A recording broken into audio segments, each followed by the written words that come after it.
Yemula, you're listening to Hashtag Stream Caribbean, my podcast about Caribbean music. If you don't know me, I'm Mayla. I was born and raised in Guadeloupe, a French Caribbean island. I've been living in France for almost 20 years now, and I struggled for a very long time to define my identity as a Black woman, as an Afro-Caribbean woman, as a Guadeloupean woman, and as a French woman. That's why 6 years ago I decided to explore Caribbean culture and to share Caribbean narratives that I think can resonate with anybody. That's why I talk about the representation of the Caribbean in cinema and television with my podcast Générique. I talk about the representation of love with Caribbean authors in my podcast Tim Boafik. I also run the blog carocaramon.com where you can listen to all my podcasts and read my reviews. With the podcast Hashtag Stream Caribbean, I want to talk about Caribbean music. Hashtag Stream Caribbean is a hashtag,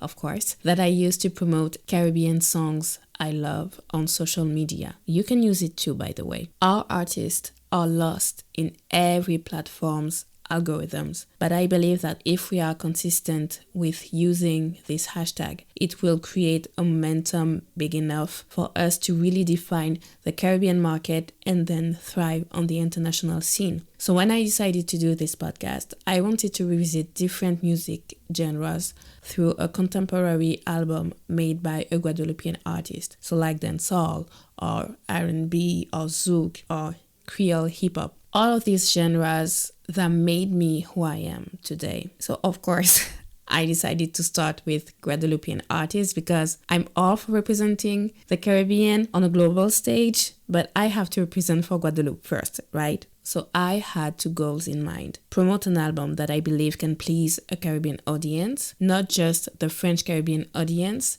and also listen to what these artists have to say about how we can build a strong cultural industry. To me, the key to our success is to develop strong partnerships, but first we have to believe that it's possible. That's why I decided to also bring in special guests. In this episode, you'll get to listen to my discussion with DJ Jel, the soca boss from Trinidad and Tobago. He co-hosts the Soca Analyst podcast, and that's actually how I found out about him like 2 years ago while I was doing research on soca for the first soca film I reviewed on my cinema podcast Générique. A few weeks ago, I listened to the first Pandora Music Twitter space, and he was one of the guests along with soca artists Kes the Band, Patrice Roberts, and Naila Blackman. His vision of what we need to build a strong music industry in the Caribbean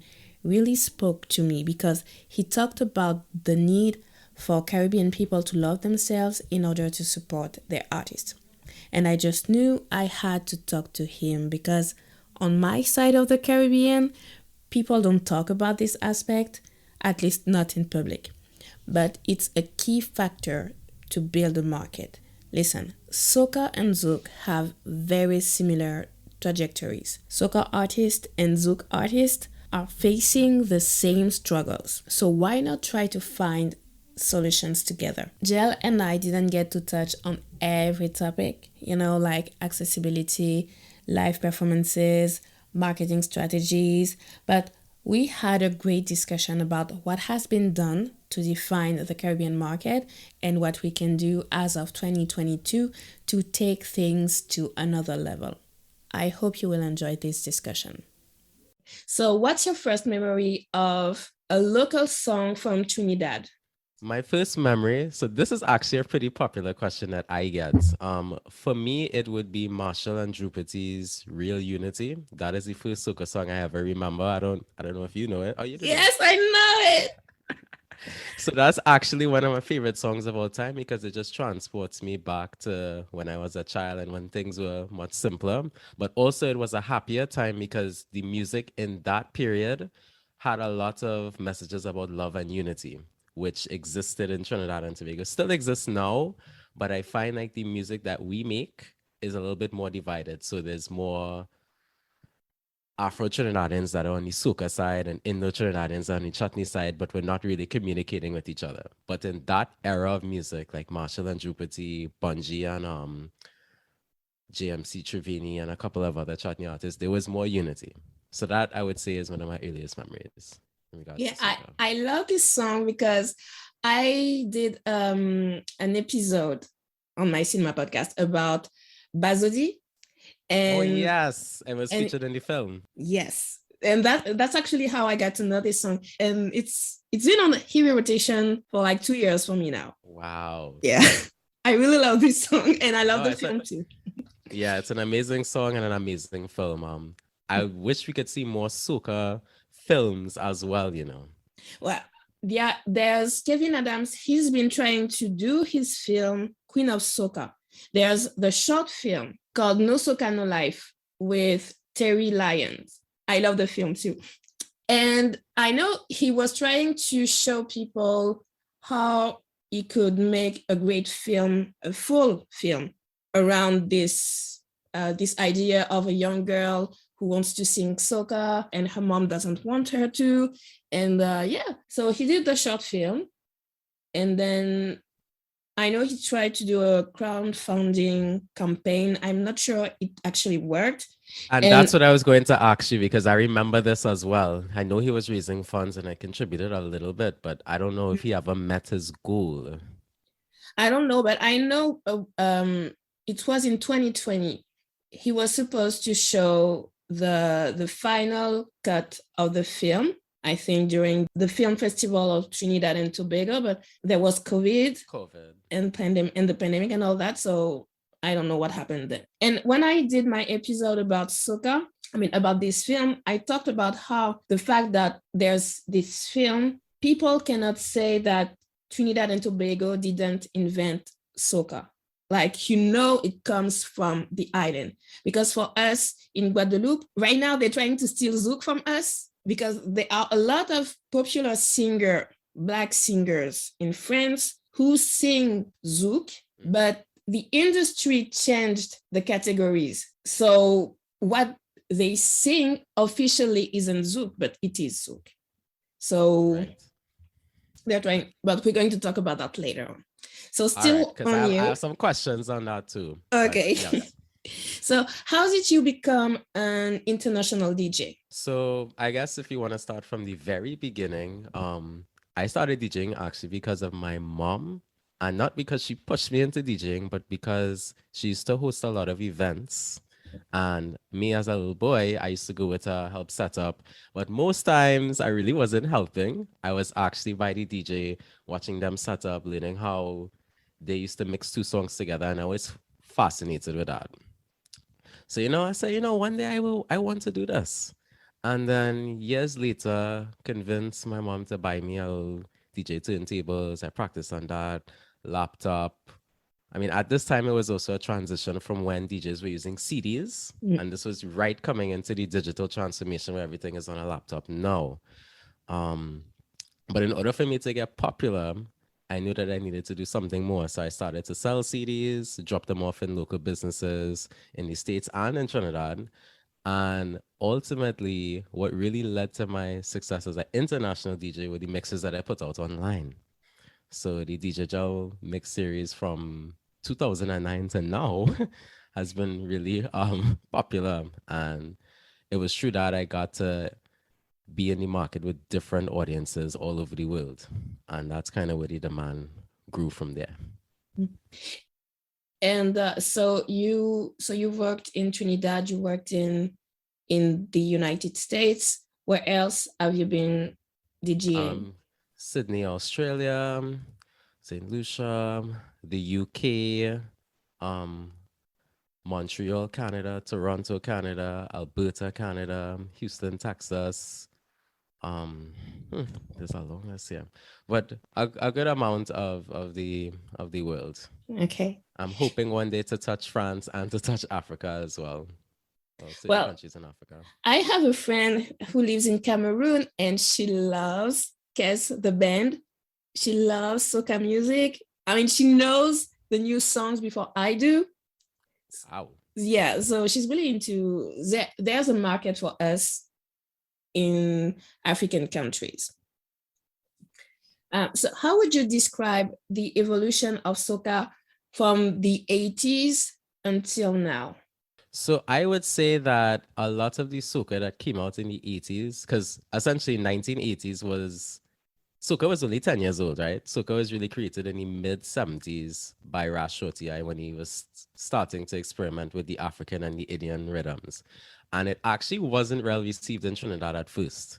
Like a lot of people didn't understand his vision as to why he was fusing these two sounds together and how the calypso at the time was sounding so Indian and why the Indian had calypso in it. And it was a whole back and forth with everyone in Trinidad and Tobago. But things shifted as he experimented and he got the sound. I will say that where soca was then was a little bit more on the storytelling element, and the rhythmic structure of it was able to be identified.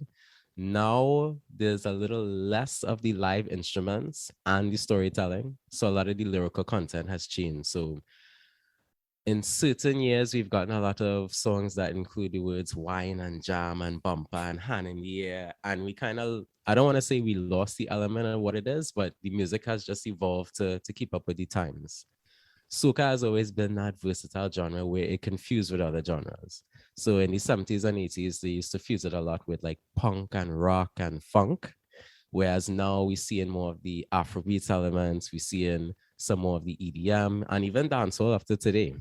So I would say that soca then and soca now is two completely different things. You could always tell just based on the sound and the instruments that were used. There's a lot more electronic sounds too. When I was listening to the Pandora music space, they were also talking about the influence of compa music from Haiti. And I was surprised, but I mean, not.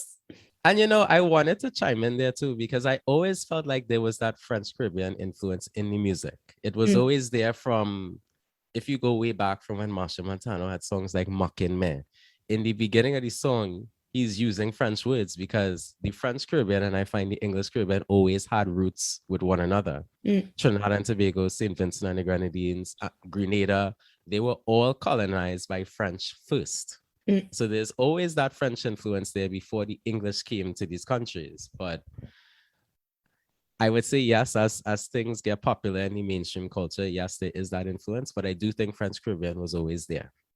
Okay. It's just, as Cass said in the space, there's cycles.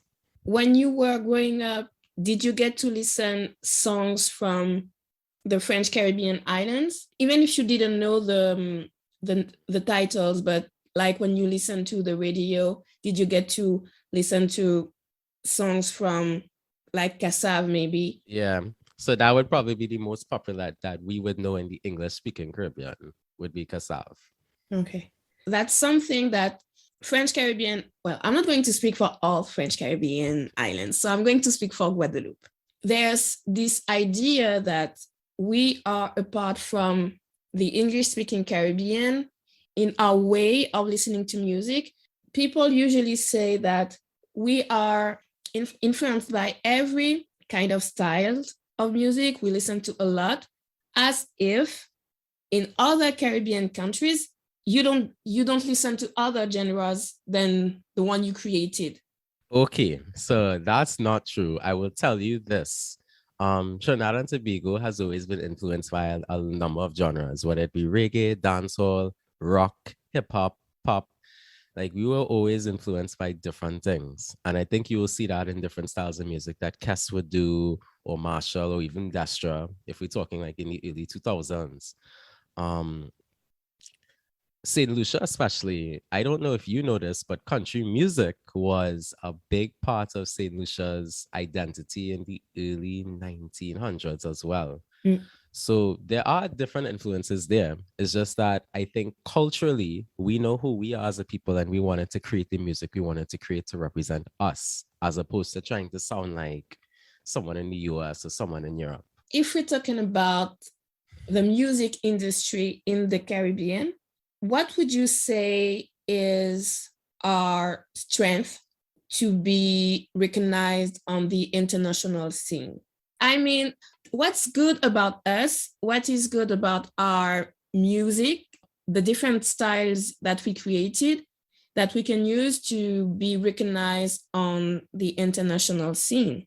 Okay, so I mean, in terms of our strengths, we are very One thing I will say, even as a region, the way that we party with one another and the way that we celebrate cannot be replicated in any other parts of the world. I think in the Caribbean, our biggest strength is that we have mastered the art in celebrating each other, celebrating our differences, and celebrating our food and our music. Those are the two distinct identities with Caribbean culture as a whole, whether it be English, French, Spanish, Dutch, Caribbean, we mastered that. Personally, in my opinion, in terms of international recognition, as I said in the Twitter space the other night too with Kess and Nyla, we want the international recognition, but we're not even doing these simple things at home. For example, as we're talking now, Trinidad and Tobago and Guadeloupe. Granted, yes, we may not speak the same language, but we're not even taking the time to collaborate with one another. We should be infiltrating each other's markets first, as opposed to seeking validation from the US and Europe. And I think that that's really important, because if we could get that collaboration on the ground in the different parts of the Caribbean, then it spreads. Same thing in how Africa with Afrobeats and Nigeria was able to I don't want to say conquer, but Nigeria was able to engage other African countries like Ghana, South Africa, Nigeria, and all these other places to get on the wave of Afrobeats and Afropop. We have to do the same for ourselves. From what I know about the music made by artists from Guadeloupe, they actually have a lot of collaborations with Caribbean singers from other countries. Like Machel Montano had songs with Kassav. You have also Vibes Cartel from Jamaica. He did a collab with a dancehall singer called Chris, and not Chris, French pronunciation. You have also artists from Dominica who had a career also in Guadeloupe. So that's why I'm really trying to understand, when did this disconnect happen, that we cannot build a career in other Caribbean countries and like actually create a real Caribbean market for our music artists. I just think there's just not, the infrastructure isn't there yet, right? I think we're slowly starting to see that, because if I want to build off of what Travis Will from Trinidad and what Dan Evans in Martinique is doing, they were able to meet and put together a few projects like the Nessa and Patrice Roberts. The Patrice Roberts was the #1 song today, Mind My Business. And I think water. Drink water, mind your business, yes. But I think it is possible. It's just that we don't have things in place. And I'll even say from the soca standpoint, there's a lot of infrastructure that's not there. Okay. We don't have the tools to market our music. We don't have the mentors to guide the younger artists as well. There's just so much that's just not there from a business of music perspective as well. And I think that's why we're seeing the disconnect. So for you, we should work on the mindset. The mindset and the business, right? So yes, there are singers, there are artists, there are DJs, producers, but who's actually handling the marketing? Who's handling the distribution? Who's going out there and pitching our music to be in certain films? Who is creating the bridge between Trinidad and Tobago and Guadeloupe? Okay, I see what you mean. So just like for us in Guadeloupe, we're lacking the infrastructures. We're lacking the structures to guide the different connections between the artist and to help the artists build their careers. Let me ask this question. Is there any type of award ceremony or recognition for artists in Guadeloupe? Okay, before our answer, I just want to say that to me, the goal is for us to have our own ceremonies. Like I was watching earlier, was it this year? I don't know, with the pandemic, the concept of time, I don't know. I think it was earlier this year. I watched this ceremony in Africa. It was about African films. And basically, they give awards to films created in the north of Africa, films created in the east of Africa, films created in the south of Africa, films created in West Africa. And it's like they're really trying to include everybody. So the ceremony was like 4 hours long. And they also included the Caribbean. There's Luc Saint-Éloi. He's an actor, director, filmmaker from Guadeloupe. He got the biggest award as an actor over there. So, which is great. Not a lot of people talk about it, but it's great recognition, I think. And that's what I want to see for us too. Like if we can get a big award ceremony, either for cinema or for music or for literature. So to answer your question, we don't have one. And this year, let's say our French Music Award ceremony, there was no Black people nominated. That's a problem. So when the list of nominees, the list was published, everybody was like, but wait a minute. Even was there a rap category? Maybe the urban category, I think maybe they just got rid of it. They just kept constantly changing the way they call the music created by Black people, by French Black people. So when Kassav was very active and popular in the 80s and the 90s, although technically we're French, our passport is French, but we are doing world music. That makes no sense. And then I think they only got one time they had this award and there was the word French in it. And right now, 2022, no Black artists nominated. And who runs the award ceremony? White people. No, but where is it held? In France? Yes. But there's nothing, okay, so there's nothing locally in Guadeloupe or Martinique? No. For Zouk or no local genres in general? There was a ceremony like in the late 90s, early 2000s, held by, so it was the SACEM. SACEM is like the organization that deals with royalties and, give money to the artists. I don't know how to say it. Yeah, the copyright. No, you're yes. right. The copyrights and royalties, yes. Yes.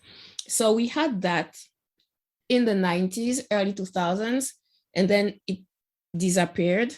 And since then, I don't think there's a real official ceremony. We have what we call It Local Awards, but they try to promote music made in Guadeloupe, Martinique, Guyana, Réunion Island, ex-French colonies.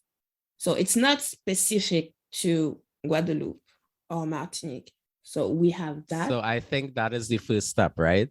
So as you mentioned with the French doing their own award ceremony and leaving out Black artists, I think we as a region and country specific as well have to love ourselves first. Because if we don't value what we have, the world never will. And I think having those award ceremonies, having that recognition will build a sense of pride and will encourage people to release more music and to push the boundaries. Because until then, we will just be bound by what the colonizers did, with what France and Britain and the Dutch did. We have to do something for ourselves. And I think that's the first step in terms of building that infrastructure and just opening the conversation for artists and other creatives. We need our own recognition. You said we need to love ourselves and to value ourselves. And right now, there's also this debate about how the younger generations, let's say people in their 20s, they don't want to do music from Guadeloupe. Like for us, the big creation was Zouk. And they don't want to do Zouk anymore. Do you know why I'm laughing? Why? This is the same problem we're having in Trinidad and Tobago with soca. Yeah. They don't want to do that. They want to do dancehall or hip hop or a cool genre because our own stuff is not cool. Why is that? Like, why do you think Zouk is losing popularity with the youths? from what I see, I feel like there's this idea that Zouk is for old people, and the media don't help, because there are still artists who sing Zouk, but they're not visibilized enough, and their music is not valued enough. So people don't see it. They don't even know when they release new songs. Like, we have a Zouk station on Spotify. I mean, maybe it was launched in October 2021. And from October 2021 up to December 2021, like every week, I was tweeting about how it's insulting that Spotify would put non-Caribbean singers in this playlist. And you have a lot of singers who don't sing Zouk in this station, but people who don't know Zouk will listen to it and think, oh, this is Zouk. And that's a problem I had too when they did the Carnival playlist for Trinidad Carnival 3 weeks ago. They had a playlist with a couple dancehall artists as well that were not soca. But I will say there's two things there. One, whoever's curating at Spotify has no idea what Zouk is and the music. And two, if that's the case, you could start your own Spotify playlist for Zouk. There are a lot of curators for soca, and there are a few people that follow. Like, I see up to like 100,000 people that will follow one playlist for soca alone. So I think that's that avenue there. My question to you in regards to the youths now, are there opportunities for them in Zouk? Have the older artists actually collaborated with them or lift them or guided them to jumpstart their careers? So one of the problems that we have is, I'm in my 30s, and singers from my generation are usually in France. They're not in Guadeloupe. They live in France because it's easier for them to build a career on the national level. They live in France. So just because of that, it's more difficult for them to, I feel, to build these connections, to encourage, to inspire younger artists. And the other thing I wanted to say also is, I also think that in the 80s and in the 90s, Zouk was really, really popular in France. Like, the media don't talk about it, they don't show it, but it was really big. And it was actually the time for us to hit big. But I feel like maybe some people in the industry, not necessarily the colonizers, but maybe people from our community, they didn't have the vision, they didn't have the will to build something with strong foundations, and maybe they didn't make the right choices. Maybe they didn't really help the artists from back then how they should have helped them. So there's a lack of trust. I feel like maybe there's also this aspect, a lack of trust because of what happened in the 80s, 90s. So yeah, there's a lack of transmission between the generations. Okay. And I think that is the problem to address, right? So let's say for me, I'm in my 20s. If I wanted to sing Zouk tomorrow, how am I learning? Who am I going to? Like, what would the process be for that? So if you're in Guadeloupe, from my perspective, you would go, there's this, well, actually he's in Martinique. He's a producer called Staniski. And there's also the producer Joël Jacoulet. And to me right now, they are the two producers who are really into promoting a Caribbean sound.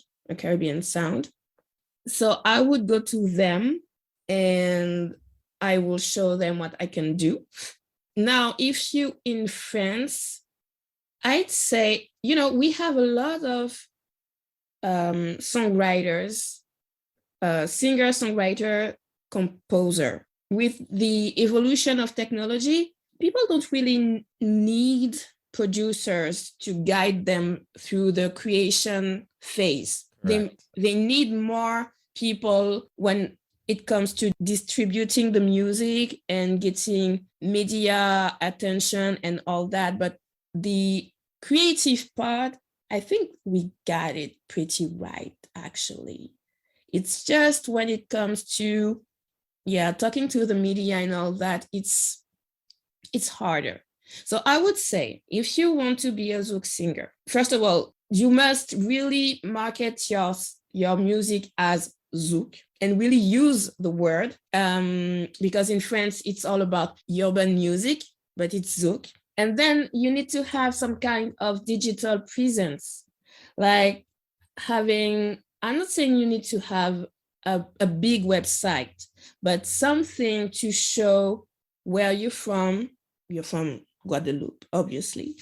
I mean, not Guadeloupe, you're from Trinidad. And just to show where you're from, to show what you want to do, and you take things seriously. Like you're in this, it's art, but it's also a business. You're not doing this just for fun and on the weekends. So I feel it's a lot also about how we present ourselves. And I would say you should start there. And of course, have good songs. But that's a given. That's a given. Because we're good.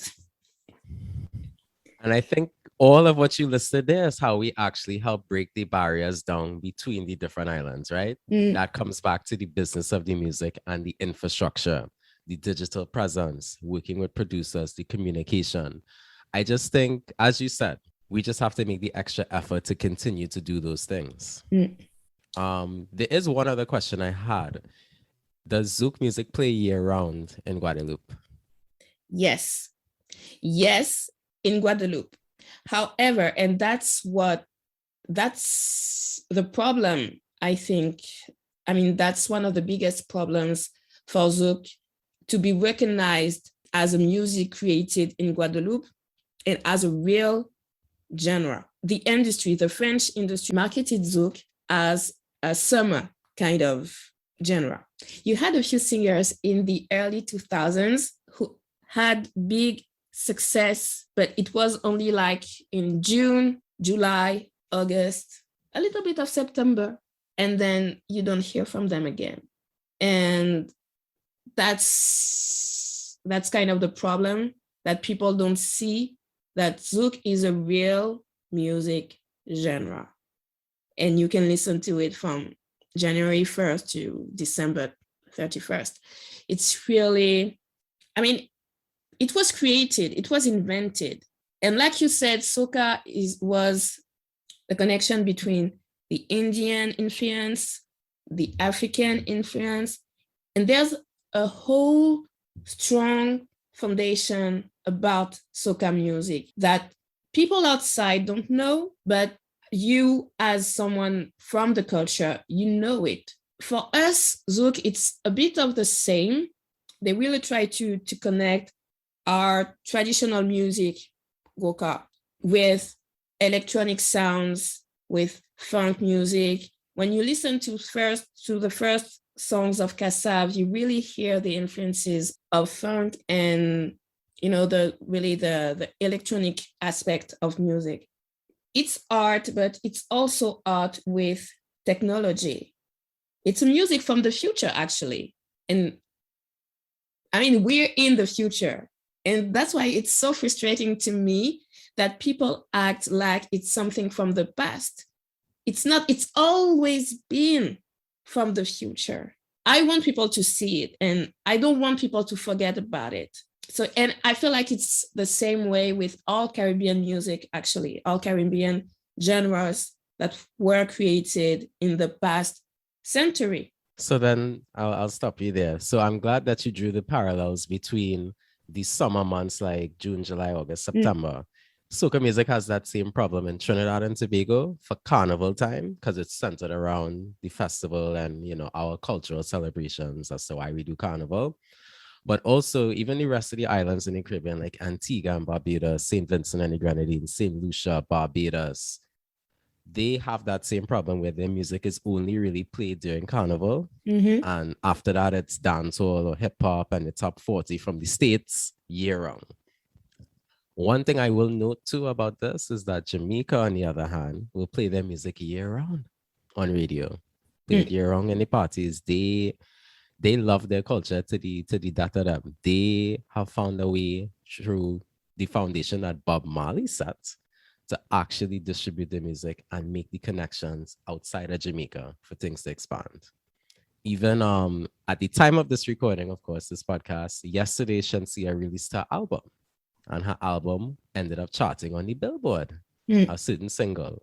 So if it is that Shensia as a dancehall reggae Jamaican artist can do that, I think we can as well. We just have to love ourselves and put the things in place to get to that point. Speaking of Shensia, you mentioned Patrice Roberts earlier.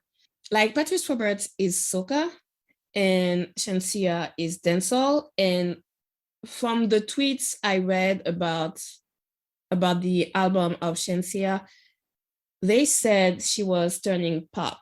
And I don't know what you think as a DJ. Is it really important for a Caribbean artist to change when they move to the international scene? Yes and no. I think there's a lot of politics involved in that, right? Because now Shensia signs a label and they might have certain expectations of her.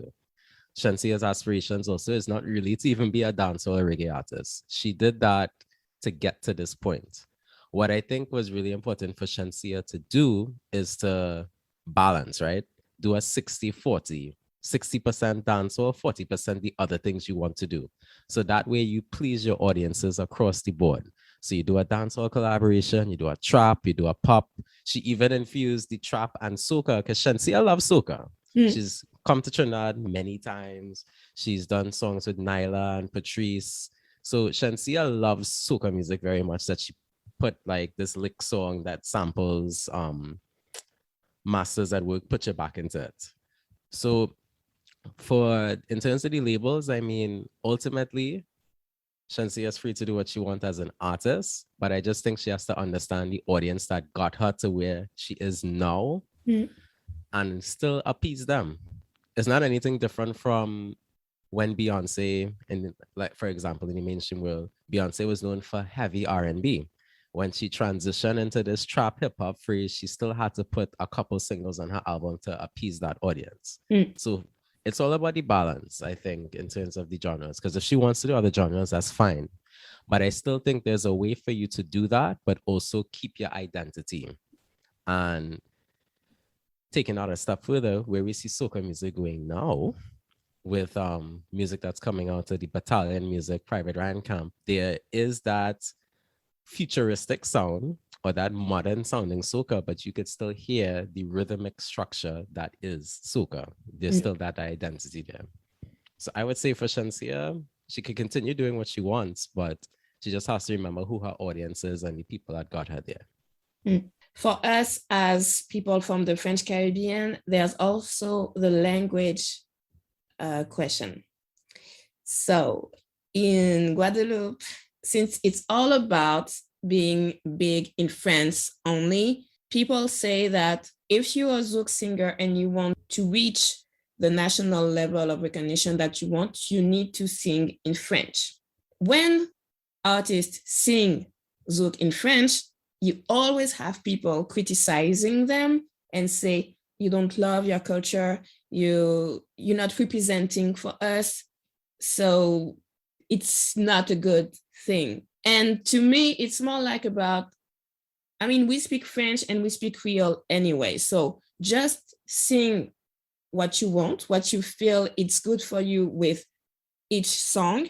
Sometimes it's better in French, sometimes it's better in Creole. But in the same way, when you were talking about reaching an audience, the audience that will support you no matter what, if we want to build a Caribbean audience, how to make people connect with our songs if we don't sing in English. Most of the Caribbean, like if I want to go to Trinidad and I want to be a singer in Trinidad, I want to market my songs. Can I do it if my songs are in French? I would actually say yes, but it will depend on a lot of factors. I will give an example of two things that happened in the global market. Afrobeats, that there's a song by CK called Love Nowati. I'm sure I'm butchering the name. That was one of the most viral songs last year. Nobody can understand what he's saying in that song. Then there's Bad Bunny and Farruko. Their songs are in Spanish. Yet these songs have gone viral on the charts and managed to make its way into the global market. There might be a catchy hook or a melody or something that went viral on TikTok that would have gotten them to that point. So I don't necessarily think, yes, the language barrier is a factor, but it shouldn't be the determining factor there. What I think will help is the collaborations. So, for example, Marshall and Kassav from 2019. I personally didn't understand what Jacob was saying in the song, but it translated well in Trinidad because it had a nice melody, the production, and it was different. So I think to get to that point, it will come down to the collaborations, the marketing, and all the other things we spoke about in regards to the business of music. I don't think it's impossible, but there just has to be a lot of experimentation. And for the two genres and industries, just to talk to one another. Okay. Because, I'll even give a better example. Kassav's most popular song in the global market, at least in the Caribbean, Zukla Sisa Menika Mano. Everybody, you cannot go in any Caribbean country, play that song and they don't know it. People will sing it word for word.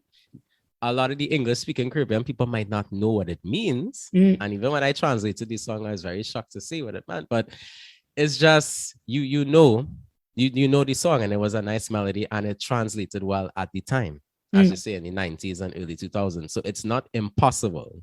It's just, again, through experimentation and putting those things in place. Because it's the same way in Martinique and Guadeloupe, where you could play a soca song, people might not understand it, but they love it. Exactly. And, I was in Miami in 2019, and there was the Overtown Music Festival, Overtown Music and Art Festival. And there was the DJ of Jagged Edge. Yeah, I think it was her. And so I was in the audience. And so she was hyping up the audience. And out of nowhere, she put Kassav.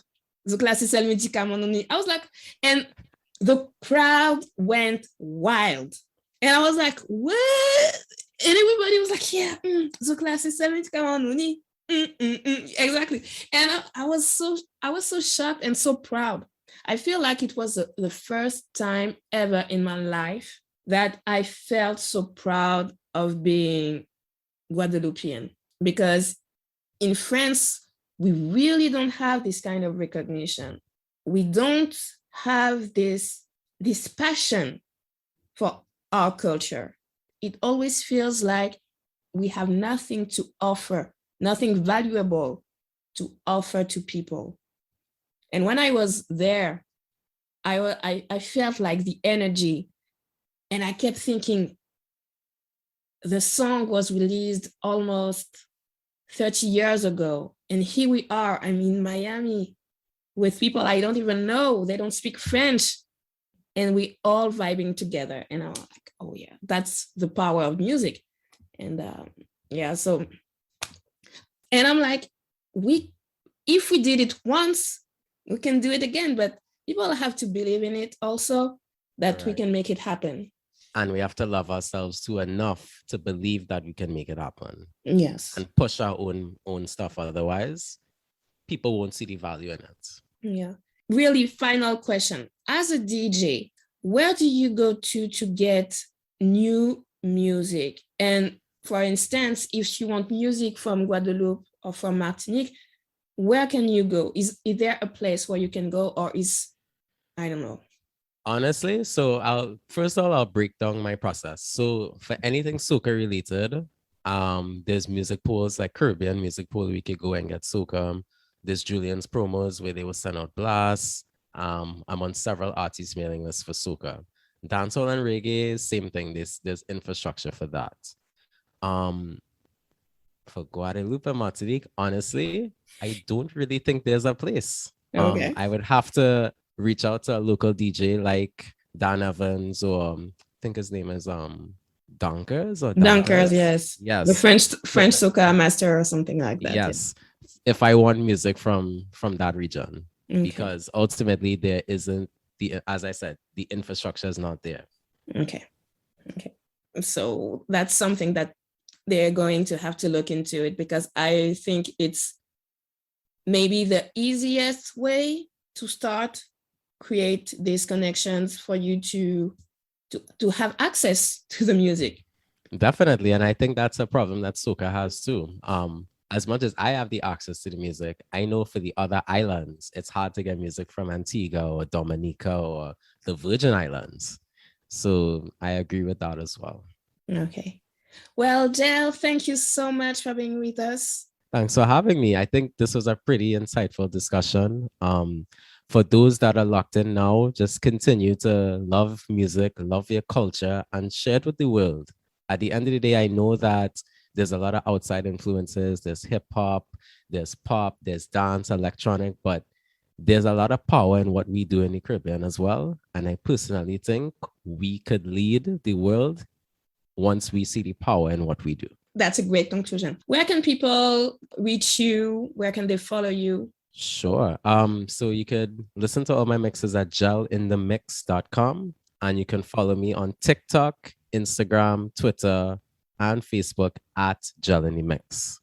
Mixes wise, SoundCloud, Gel in the Mix, Mixcloud, Gel in the Mix, YouTube, Gel in the Mix. And your podcast, The Soca Analyst. Soca Analyst, yes. On Spotify, Apple Podcasts, etc. Thank you for listening. Thank you, Jel, once again. You can check out carcaramo.com to listen to all my podcasts and read more reviews about Caribbean culture. Make sure to subscribe to my newsletter. You can follow me on Twitter at StreamCaribbean or on Instagram at Carukerament, Karukerament. See you à dans d'autres soleils, Tchambéred.